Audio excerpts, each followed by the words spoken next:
तो आत्मा में जो मन फैकल्टी, बुद्धि फैकल्टी है, वो ये ज्ञान धारण करता है। माना उसको धारण करने का मतलब होता है सबकॉन्शियस माइंड में ले जाना। क्योंकि रोल में ये सबकॉन्शियस माइंड होता कहाँ है? ये रोल में होता है। कॉन्शियस माइंड, सबकॉन्शियस माइंड, ये दोनों रोल में होते हैं।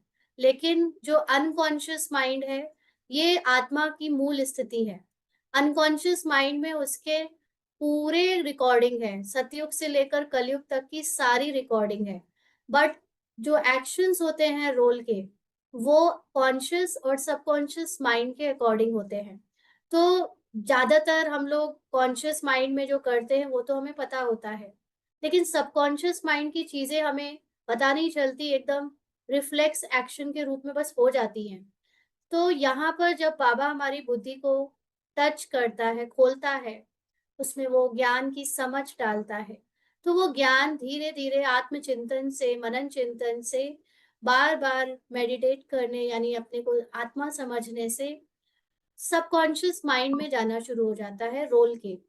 और फिर जब वो सबकॉन्शियस माइंड में पक्का हो जाता है, तो ऑटोमेटिकली जो पुराने संस्कार सबकॉन्शियस माइंड के थ्रू अचानक से निकलते थे वो बंद हो जाते हैं, और नया ज्ञान युक्त हमारा सबकॉन्शियस माइंड फिर एक्शन कराने लगता है।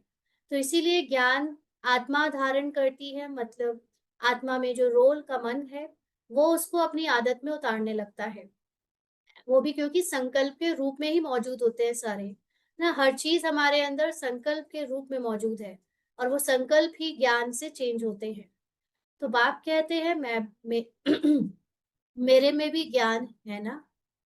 तो बाबा के अंदर तो कंप्लीट ट्रुथ का ज्ञान है। ये जो हम रोल में क्या है और रोल से परे क्या है, बाबा वो सब जानता है और खुद भी उससे डिटैच रहता है। शरीर में थोड़ी ज्ञान होता है, शरीर वाले इस ब्रेन में ज्ञान थोड़ी होता है, शरीर वाले माइंड में भी ज्ञान नहीं होता। शरीर वाले माइंड में जो ज्ञान होता है वो स्किल्स हो सकती है, वो विशेषताएं हो सकती हैं, वो अलग अलग, किसी को वीणा बजाना है, किसी को हारमोनियम बजाना है, किसी को कुछ खेलना कूदना है, किसी को इलेक्ट्रिसिटी का, इंजीनियरिंग का काम करना है, किसी को डॉक्टरी के ऑपरेशन करने। ये सब ज्ञान शरीर के माइंड में स्किल्स लिमिटेड वे में होती है। बट इन सब की जो सोर्स है आत्मा, वो इनसे बाहर रहती है।